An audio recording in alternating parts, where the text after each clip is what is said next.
స్థానంలో సీఎం అయ్యేదాకా ఆయన అలుపెరగని పట్టుదలతో అజేయంగా సాగింది. ప్రజా నాయకుడిగా ప్రజల పట్ల అంకిత భావంతో 2009 మరియు 2014లో కోడంగల్ నియోజకవర్గం నుండి శాసనసభ్యునిగా, 2019లో మల్కాజ్గిరి లోక్సభ నియోజకవర్గం నుండి కాంగ్రెస్ అభ్యర్థిగా గెలుపొందారు. ఆపై తెలంగాణ పిసిసి అధ్యక్షుడిగా నియమితుడై తెలంగాణ రాష్ట్ర ప్రజల పట్ల అంకిత భావంతో ఎనలేని సేవలను ఎన్నో అందించి తన నిష్పక్షపాత పనితీరుకు అద్దం పట్టారు. ఆత్మీయ పదజాలం, అన్యాయాన్ని ప్రతిఘటించే తత్వంతో దూకుడుగా దూసుకెళ్లే నాయకుడిగా పేరు పొందిన రేవంత్ రెడ్డి గారు నిరంతరం ప్రజలకు అందుబాటులో ఉంటూ నిత్య శ్రామికుడిగా, జనహిత సేవకుడిగా తెలంగాణ రాష్ట్ర ప్రజల ఉజ్వల భవిష్యత్తు కోసం నిరంతరం అహర్నిశలు శ్రమిస్తున్నారు.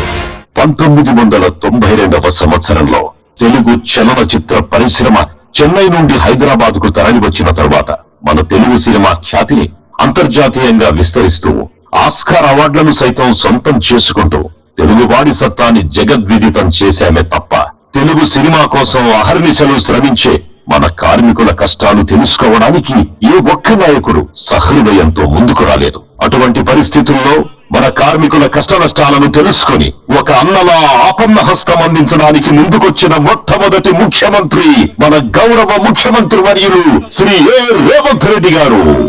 మన 24 సంఘాల కార్మిక నాయకులతో చరిత్రలో ఏ ముఖ్యమంత్రి ఇవ్వనంత సమయం కేటాయించి 3 గంటల పాటు సుదీర్ఘంగా చర్చించి సినీ కార్మికులకు అన్ని విషయాల్లో అండగా ఉంటారని భరోసా ఇవ్వడమే కాకుండా కార్మికులకు సంబంధించిన వేతన సవరణలు, కాల్ షీట్స్, గృహ కల్పన, ఆరోగ్య బీమా, అలాగే తెలంగాణ చిత్ర పరిశ్రమ భారతదేశంలో తలమానికంగా నిలిచేలా కావలసిన ఇన్ఫ్రాస్ట్రక్చర్ అభివృద్ధి చేయడానికి ఏ సహకారాన్నైనా అందిస్తానని మాట ఇచ్చిన మనసున్న మహారాజు, కార్మిక పక్షపాతి, ప్రజా శ్రేయస్సే రాష్ట్రాభివృద్ధి ధ్యేయంగా 24 గంటలు పనిచేస్తున్న the young and dynamic leader, అనుకుంటే ఏదైనా సరే 100% సాధించే పొలిటికల్ సునామీ మన రేవంత్ రెడ్డి గారికి మనందరి కరతాళ ధ్వనులతో స్టాండింగ్ ఓవేషన్ ఇద్దాం.